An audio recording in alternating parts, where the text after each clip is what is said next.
Assalamualaikum warahmatullahi wabarakatuh. Sahabat At-Taqwa yang dirahmati Allah, salah satu nikmat Allah yang besar atas hamba-hambanya yang beriman adalah bahwa Dia telah mempersiapkan bagi mereka banyak pintu kebaikan yang dapat dilakukan oleh hamba dalam hidup ini, dan pahalanya akan terus mengalir kepadanya setelah kematian menjemputnya. Tatkala di dalam kubur, penghuninya sudah tidak bisa berbuat apa-apa, sudah terputus kesempatan beramal, tinggal menghitung apa yang sudah dilakukan semasa hidupnya dulu. Namun, ternyata ada orang yang terus mendapat kebaikan yang mengalir di dalam kuburnya.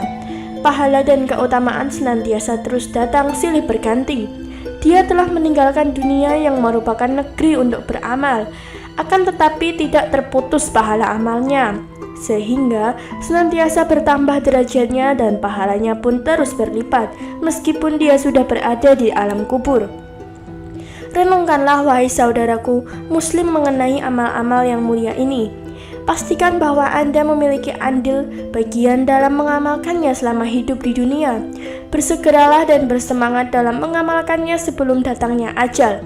Lantas bagaimana tentang penjelasan 5 amalan yang pahalanya terus mengalir? Sahabat yang dirahmati Allah, sebelum kita lanjut untuk membahas video kali ini, kami ingatkan bagi Anda yang belum subscribe, silahkan subscribe dulu channel ini dan nyalakan lonceng notifikasinya agar sahabat semua tidak ketinggalan update video selanjutnya dari kami. Berikut adalah beberapa penjelasan mengenai amalan tersebut. Yang pertama, mengajarkan ilmu. Yang dimaksud ilmu di sini adalah ilmu yang bermanfaat, yaitu ilmu yang menjelaskan kepada manusia tentang agamanya, mengenal Rabb-nya, dan sekaligus sesembahannya. Ilmu yang memberi petunjuk kepada jalan yang lurus, ilmu yang bisa membedakan antara jalan petunjuk dan kesesatan, kebenaran dan kebatilan, serta perkara halal dan haram.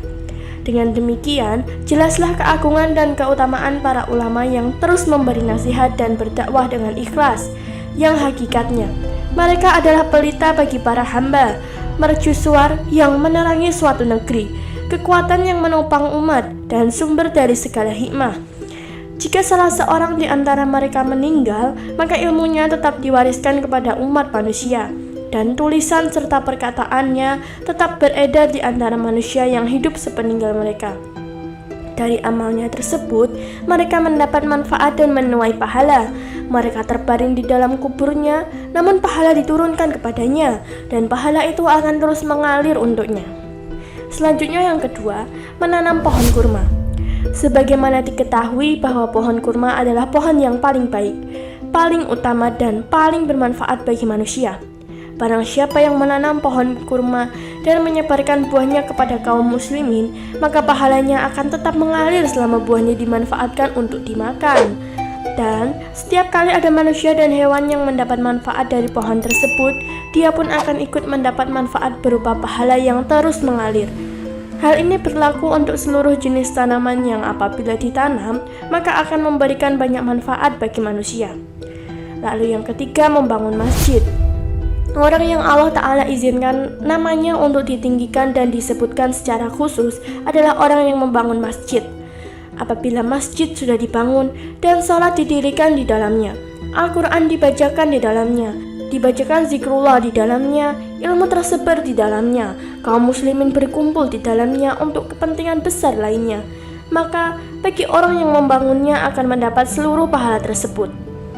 Dari Utsman bin Affan radhiyallahu anhu, dia berkata bahwa aku mendengar Nabi SAW bersabda, barang siapa membangun masjid dalam rangka mencari keridhaan Allah, maka Allah akan membangun untuk dia yang semisal itu di surga.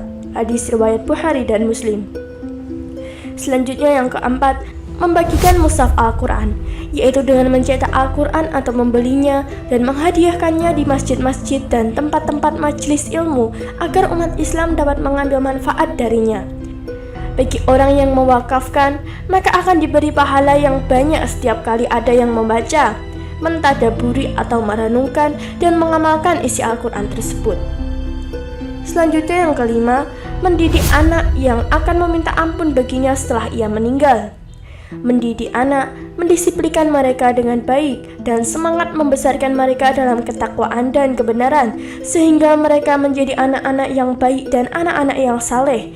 Kelak mereka pun akan berdoa untuk orang tua mereka dan memintakan rahmat dan ampunan. Inilah di antara hal-hal yang akan tetap bermanfaat bagi orang yang telah mati di kuburnya, bahkan pahala pun akan terus mengalir untuknya. Sahabat yang dirahmati Allah, itulah penjelasan mengenai 5 amalan yang pahalanya terus mengalir. Semoga video ini bisa memberikan tambahan ilmu dan pencerahan bagi kita semua. Jika ada pertanyaan atau pendapat dari sahabat semua, silahkan tulis di kolom komentar. Semoga bermanfaat dan terima kasih telah menonton video kali ini. Wassalamualaikum warahmatullahi wabarakatuh.